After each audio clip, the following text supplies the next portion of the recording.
So my last review over on Voyager IRONHIDE did pretty good, but now it's time to talk about this Mad Max of a truck.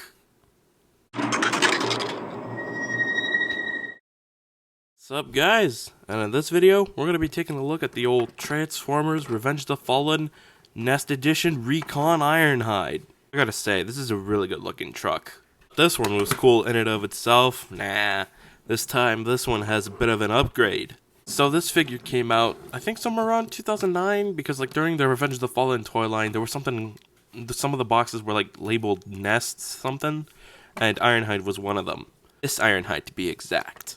This was actually the second Revenge of the Fallen Voyager IRONHIDE. I think the first one was the gray top kick looking IRONHIDE, which honestly, I like the gray in it, or at least for the top kick. Well, anyways, let's talk about this guy now. This guy is a heavily modified GMC top kick. There's a lot of armor on the side of the doors. Oh, and there happens to be a lot of these little railings over here that I use for these guns, which we'll get to in a little bit. There is lights on top of it. I think that's pretty cool. And there's this big bumper right here, which I think looks pretty cool and menacing, in which it is removable. That looks a little funny. It almost looks like he ran into something very heavy and his little bumper fell off. Also, what I happen to notice there's a lot of silver stripes all over the figure.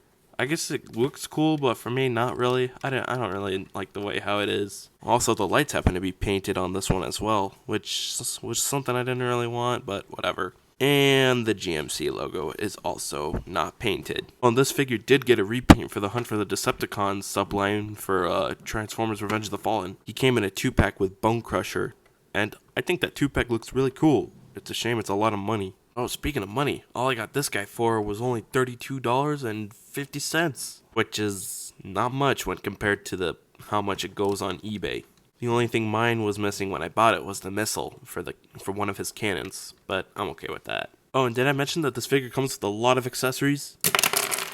Only 4 accessories to be exact. That's where you come back to the rails and you can put them wherever you want, especially on the bottom as well, and on the back over here. And this is the form of weapon storage I came up with. Oh, why not? Swords on the bottom, guns on the top, Decepticon on his tail. Don't worry. He'll just use his sniper rifle to pop one of the tires. And for size comparison, here is next to 07 Ratchet, 07 Premium IRONHIDE. Let me just do a little comparison between the two. A lot of differences over there. I mean, not really the same mold, but just different added pieces and different paint. Jazz, Brawn, G1 Redeco, Voyager class IRONHIDE, Studio Series IRONHIDE, and lastly here is next to the Bumblebee movie Studio Series IRONHIDE. And yeah, I think that's pretty much it for size comparison. Now let's get down to transformation. Just like the other one, you're just gonna untab the arms, move them all the way down like that. Oh, and this time the 2 doors separate, so yeah, it's just this section right here. Whoop, too far down. Same thing with the other side over here.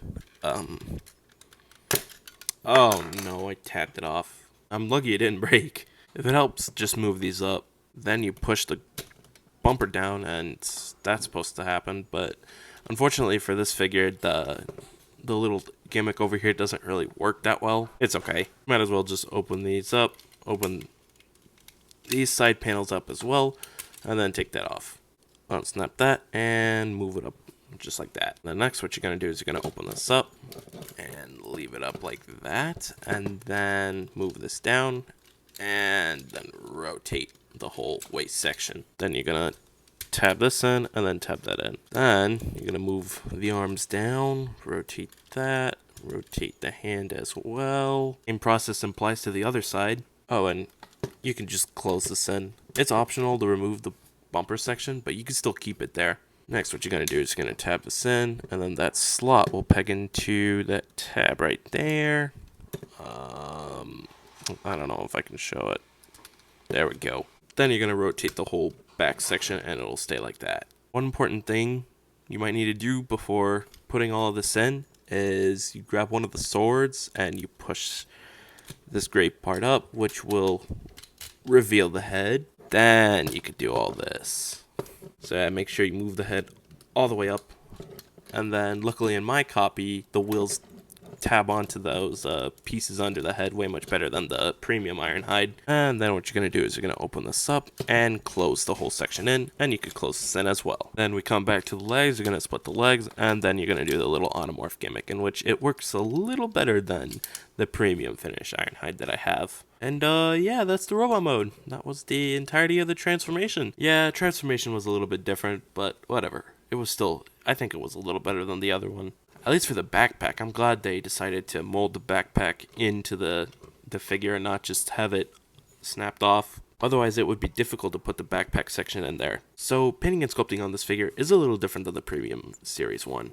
There's metallic silver paint on the feet, more than what it was on the premium series Ironhide, and then there's blue in weird places too. On the head sculpt is way much better than the original. I know it's not 100% accurate, but it definitely beats the smudged up face from the old 7 mold. Oh, and there's a lot of backpack kibble in this, but you know what, it's not bad. It's not bad. I like the way they handled it for this figure. On the Revenge of the Fallen gray painted Ironhide also had a different head sculpt to the smudged up 07 mold, but I don't think it was as good as this one. This one is far superior. And unfortunately, this also easily snaps off, but at least it makes a harder clicking noise when you snap it off and on. For accessories, he comes with this cannons, and they're a little bit more accurate. At least this one. This one, not so much. I'm not sure what's going on over here. The gray paint Ironhide also had some cannons too, but I don't think those were accurate either. Oh, for some reason, the Gatling gun cannon for the gray paint Ironhide was big. I'm not sure why. I think it was to fit the dart that it came with. And he also comes with this cool looking sniper rifle that you could just put onto his hand. And he comes with 2 knives as well, so you could put one and put it right there. And yeah, his sniper rifle's more of a hunting rifle. But whatever, it's a bayonet hunting rifle. His knives can also go on his hand. Oh, and if you leave enough space on the bottom, you can put the other sword in, and you kind of have a double-bladed sword, kinda. It's a little goofy. And lastly, he comes with this goofy-looking Gatling gun kind of rifle, in which just goes onto his hand. And there's something about this rifle that I kind of like. I don't know why. I don't think there's any place to put one of the knives onto the rifle, unfortunately. Also, both rifles have a peg in the back, so you could tab it into the Gatling gun. This one doesn't really work because it's a small gap that you can't put in there. And if you're done having the guns on Ironhide's hands, you could always store them on the back. Here's a cool thing you could do. You could take the front bumper and you could apply it under this cannon piece right here. Now, it does take a lot of force to actually keep it in secure. Same thing as to putting it onto the arm. That happens a lot and it's annoying. But hey, that doesn't mean you can't get it in there. Now, if you had the missile, it would go over here, and of course there would be this little tap piece where you pushed it down and then it would shoot. So yeah, that's kind of like a crossbow or something. Kinda cool. I like how it looks. I like the creativity with the accessories. I mean, really makes him a weapon specialist if you think about it. And I think Beiwei took inspiration from this figure when they came up with the Studio Series Ironhide knockoff. Also, considering this figure came out in 2009, and it already had 2 guns, and Ironhide never had 2 guns until Dark of the Moon, which was 2011, was that predicting the future? What if Hasbro was onto something? I don't know. Anyways, let's just get down to size comparison. B, Jazz, Premium Series Ironhide, 2007 Voyager Ratchet, Revenge of the Fallen Brawn, Dark of the Moon G1 Repaint Ironhide, Studio Series Ironhide, Studio Series Ratchet, Studio Series Revenge of the Fallen Optimus Prime, Studio Series Revenge of the Fallen Bumblebee, Studio Series Revenge of the Fallen Sideswipe, Studio Series Jolt, Studio Series Revenge of the Fallen RC and Alita, no Chromia yet, Studio Series Sentinel Prime, and lastly Studio Series Bumblebee Movie Ironhide. Well, that sure was a lot of figures to compare. Now let's get down to articulation. This time we get a ball joint at the head, which is also an up and down, and a swivel. Shoulder can move out, shoulder can also move up and down. Very stiff shoulder joint though. Ooh, check it out, bicep swivel. Bend at the elbow, ball joint at the wrist, which allows an up and a down, and a wrist swivel. And if you want a waist swivel, you gotta move this down. So yeah, that's a little goofy. Ab crunch, A loose ab crunch though. Legs can spread, leg can move forward, can move backwards. Bend at the knee, knee swivel. And yeah, I think that's pretty much it for articulation. As a matter of fact, I think that's pretty much it for this review. I think that's all I have to say for this guy. Overall, went from a 6 out of 10 to a good old 8 out of 10, because this figure is really cool. The weapons, the head sculpt, the truck mode, all that good stuff. Definitely deserves an 8 out of 10. If you're gonna get the 2007-ish kind of mold, I suggest you look for a good price for the Recon Ironhide, because that's the figure you should be looking for. And if not, try to look for the one that comes with the Bone Crusher 2-pack from Hunt for the Decepticons, because that one looks pretty cool too. Anyways, if you liked this video, be sure to slam that like button and share it with your friends.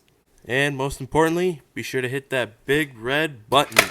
Oh, whoops. I'll fix that later. Anyways, see ya.